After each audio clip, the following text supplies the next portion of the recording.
We must now consider Christian morality as regards sex, what Christians call the virtue of chastity. The Christian rule of chastity must not be confused with the social rule of modesty in one sense of that word, i.e., propriety or decency. The social rule of propriety lays down how much of the human body should be displayed and what subjects can be referred to, and in what words, according to the customs of a given social circle. Thus, while the rule of chastity is the same for all Christians at all times, the rule of propriety changes. A girl in the Pacific Islands wearing hardly any clothes and a Victorian lady completely covered in clothes might both be equally modest, proper, or decent, according to the standards of their own societies. And both, for all we could tell by their dress, might be equally chaste or equally unchaste. Some of the language which chaste women used in Shakespeare's time would have been used in the 19th century only by a woman completely abandoned. When people break the rule of propriety, current in their own time and place, if they do so in order to excite lust in themselves or others, then they are offending against chastity. But if they break it through ignorance or carelessness, they are guilty only of bad manners. When, as often happens, they break it defiantly in order to shock or embarrass others, they are not necessarily being chaste, but they are being uncharitable. For it is uncharitable to take pleasure in making other people uncomfortable. I do not think that a very strict or fussy standard of propriety is any proof of chastity or any help to it, and I therefore regard the great relaxation and simplifying of the rule which has taken place in my own lifetime as a good thing. At its present stage, however, it has this inconvenience that people of different ages and different types do not all acknowledge the same standard, and we hardly know where we are. While this confusion lasts, I think that old or old-fashioned people should be very careful not to assume that young or emancipated people are corrupt whenever they are, by the old standard, improper, and in return that young people should not call their elders prudes or Puritans because they do not easily adopt the new standard. A real desire to believe all the good you can of others and to make others as comfortable as you can will solve most of the problems. Chastity is the most unpopular of the Christian virtues. There is no getting away from it. The old Christian rule is either marriage with complete faithfulness to your partner or else total abstinence. Now this is so difficult and so contrary to our instincts that obviously either Christianity is wrong or our sexual instinct, as it now is, has gone wrong, one or the other. Of course, being a Christian, I think it is the instinct which has gone wrong. But I have other reasons for thinking so. The biological purpose of sex is children, just as the biological purpose of eating is to repair the body. Now, if we eat whenever we feel inclined and just as much as we want, it is quite true that most of us will eat too much, but not terrifically too much. One man may eat enough for 2, but he does not eat enough for 10. The appetite goes a little beyond its biological purpose, but not enormously. But if a healthy young man indulged his sexual appetite whenever he felt inclined, and if each act produced a baby, then in 10 years he might easily populate a small village. This appetite is in ludicrous and preposterous excess of its function. Or take it another way. You can get a large audience together for a strip tease act. That is, to watch a girl undress on the stage. Now suppose you came to a country where you could fill a theatre by simply bringing a covered plate onto the stage and then slowly lifting the cover so as to let everyone see just before the lights went out that it contained a mutton chop or a bit of bacon. Would you not think that in that country something had gone wrong with the appetite for food? And would not anyone who had grown up in a different world think there was something equally queer about the state of the sex instinct among us? One critic said that if he found a country in which such striptease acts with food were popular, he would conclude that the people of that country were starving. He meant, of course, to imply that such things as the striptease act resulted not from sexual corruption, but from sexual starvation. I agree with him that if, in some strange land, we found that similar acts with mutton chops were popular, one of the possible explanations which would occur to me would be famine. But the next step would be to test our hypothesis by finding out whether, in fact, much or little food was being consumed in that country. If the evidence showed that a good deal was being eaten, then, of course, we should have to abandon the hypothesis of starvation and try to think of another one. In the same way, before accepting sexual starvation as the cause of the striptease, we should have to look for evidence that there is, in fact, more sexual abstinence in our age than in those ages when things like the striptease were unknown. But surely there is no such evidence. Contraceptives have made sexual indulgence far less costly within marriage and far safer outside it than ever before, and public opinion is less hostile to illicit unions and even to perversion than it has been since pagan times. Nor is the hypothesis of starvation the only one we can imagine. Everyone knows that the sexual appetite, like our other appetites, grows by indulgence. Starving men may think much about food, but so do gluttons, the gorged as well as the famished, like titillations. Here's a third point. You find very few people who want to eat things that really are not food, or to do other things with food instead of eating it. In other words, perversions of the food appetite are rare, but perversions of the sex instinct are numerous, hard to cure, and frightful.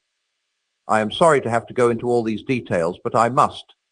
The reason why I must is that you and I, for the last 20 years, have been fed all day long on good, solid lies about sex. We have been told, till one is sick of hearing it, that sexual desire is in the same state as any of our other natural desires, and that if only we abandon the silly old Victorian idea of hushing it up, everything in the garden will be lovely. It is not true. The moment you look at the facts and away from the propaganda, you see that it is not.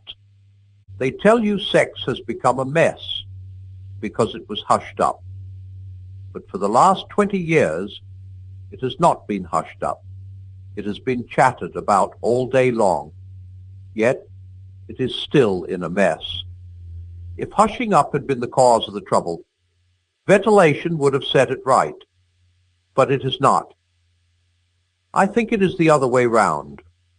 I think the human race originally hushed it up because it had become such a mess.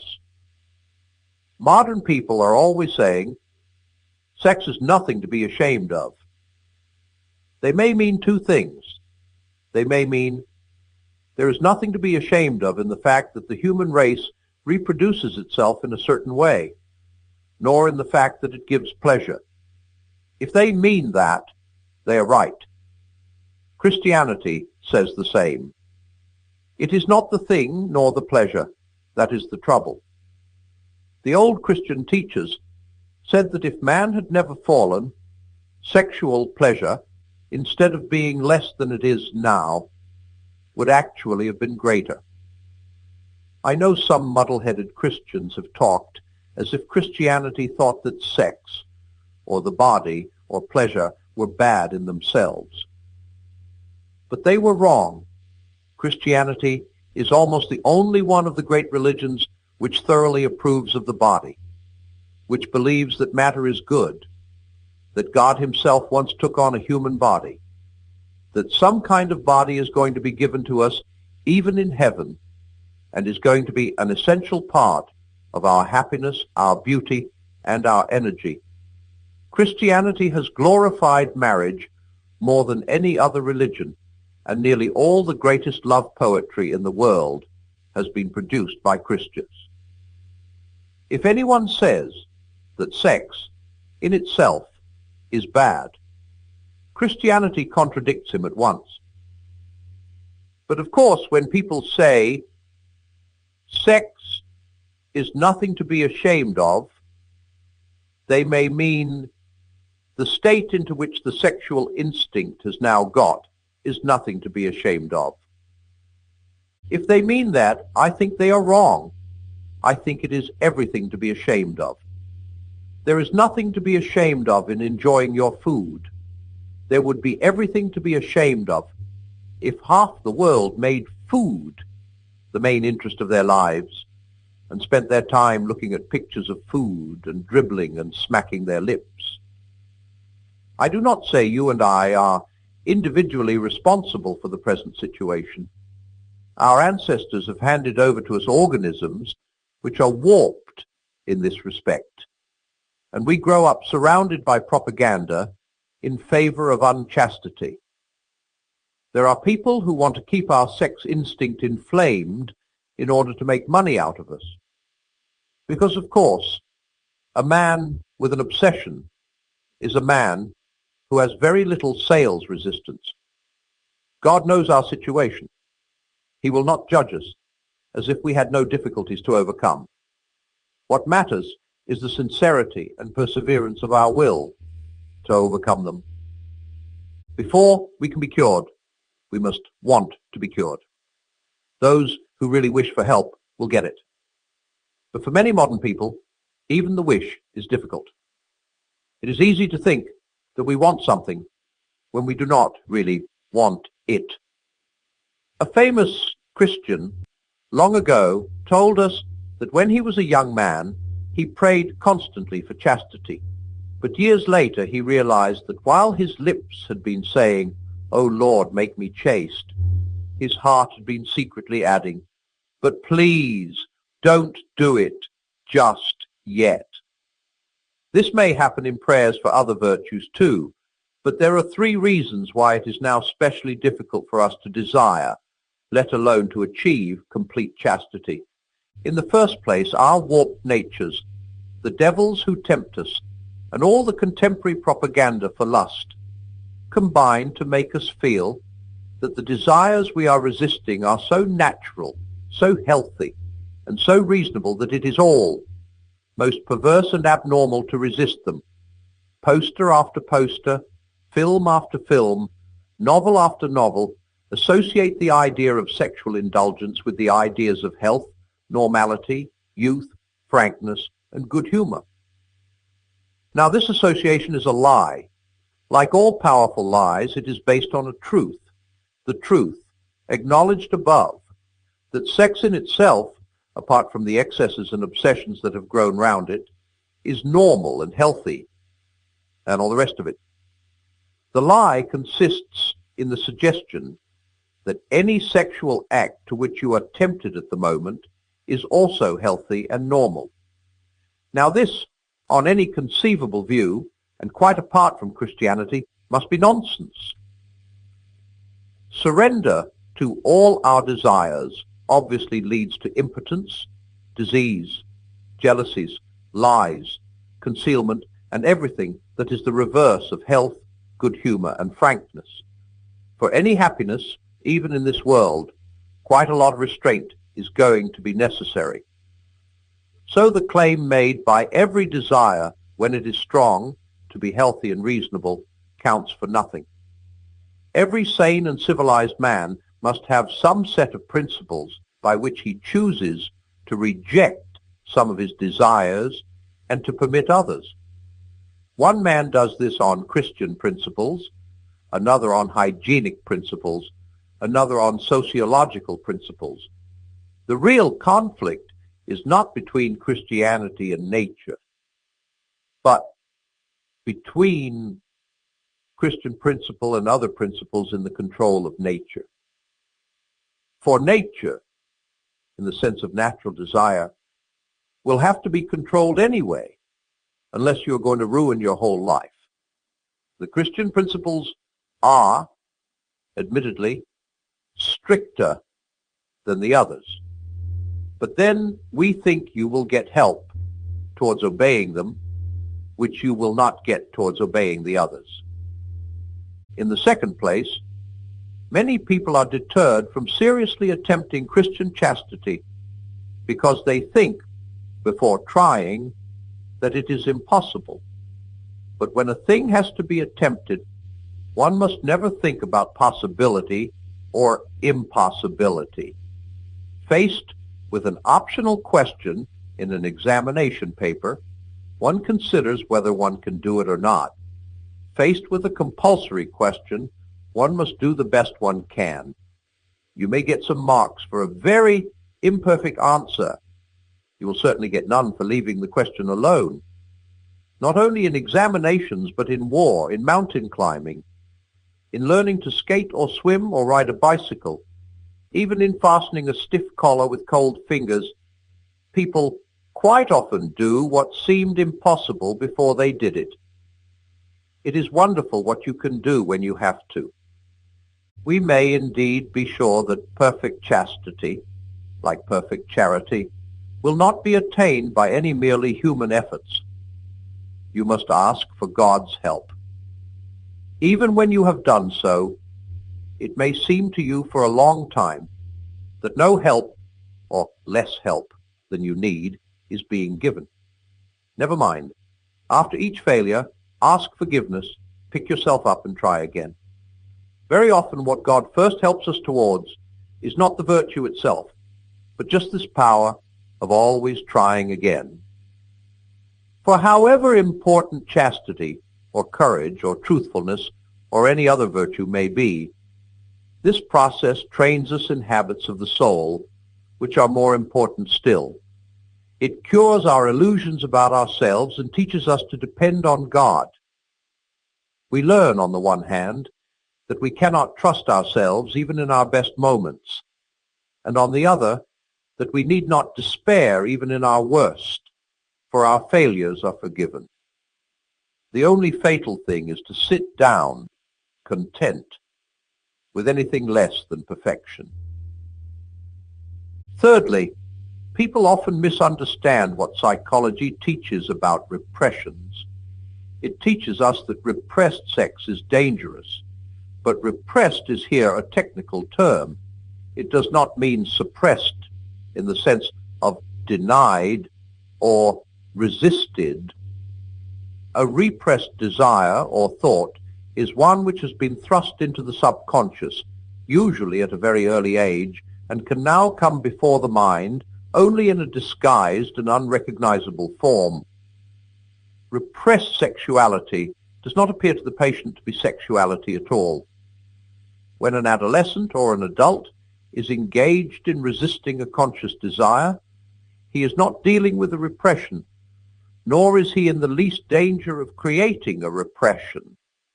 On the contrary, those who are seriously attempting chastity are more conscious and soon know a great deal more about their own sexuality than anyone else. They come to know their desires as Wellington knew Napoleon, or as Sherlock Holmes knew Moriarty, as a rat catcher knows rats, or a plumber knows about leaky pipes. Virtue, even attempted virtue, brings light. Indulgence brings fog. Finally, though I have had to speak at some length about sex, I want to make it as clear as I possibly can that the center of Christian morality is not here. If anyone thinks that Christians regard chastity as the supreme vice, he's quite wrong. The sins of the flesh are bad, but they are the least bad of all sins. All the worst pleasures are purely spiritual. The pleasure of putting other people in the wrong, of bossing and patronizing and spoiling sport, and backbiting, the pleasures of power, of hatred. For there are two things inside me, competing with the human self, which I must try to become. They are the animal self and the diabolical self. The diabolical self is the worst of the two. That is why a cold, self-righteous prig who goes regularly to church may be far nearer to hell than a prostitute. But of course, it is better to be neither.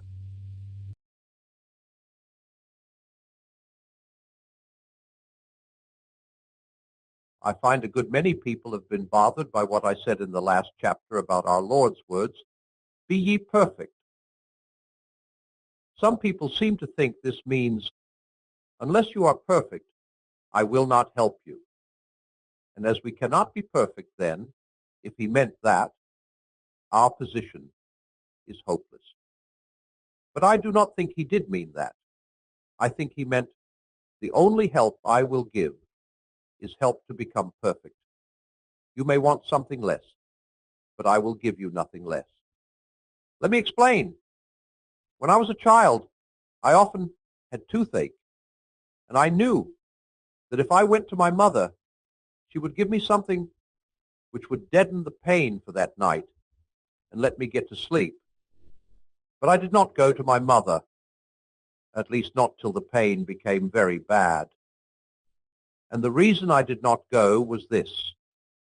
I did not doubt she would give me the aspirin, but I knew she would also do something else. I knew she would take me to the dentist next morning. I could not get what I wanted out of her without getting something more which I did not want.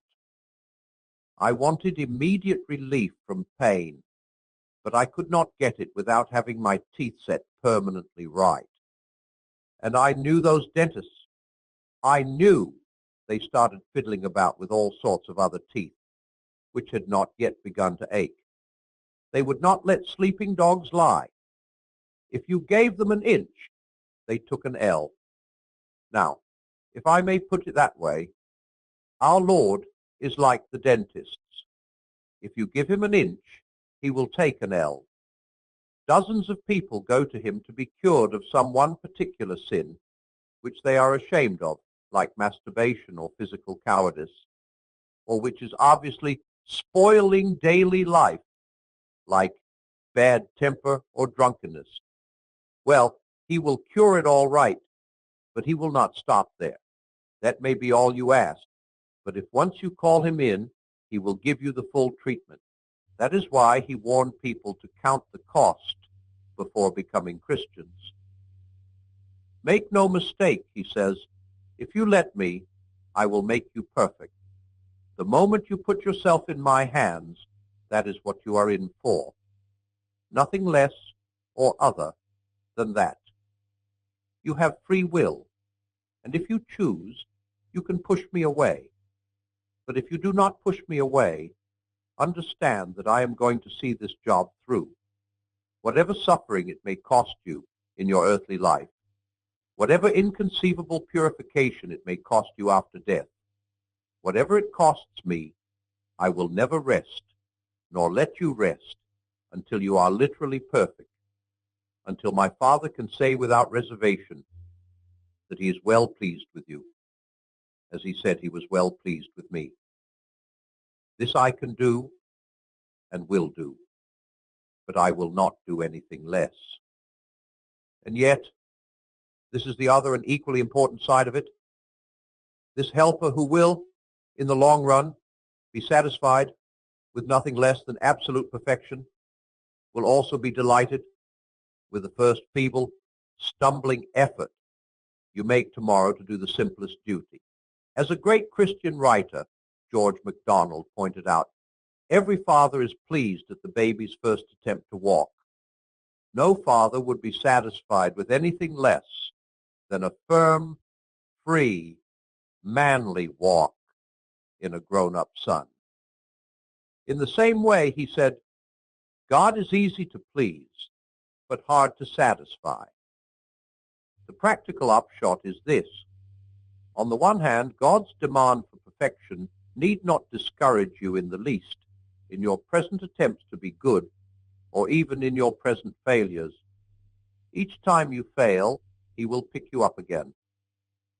And he knows perfectly well that your own efforts are never going to bring you anywhere near perfection. On the other hand, you must realize from the outset that the goal towards which he is beginning to guide you is absolute perfection. And no power in the whole universe except you, yourself, can prevent him from taking you to that goal.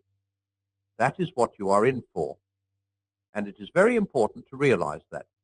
If we do not, then we are very likely to start pulling back and resisting him after a certain point.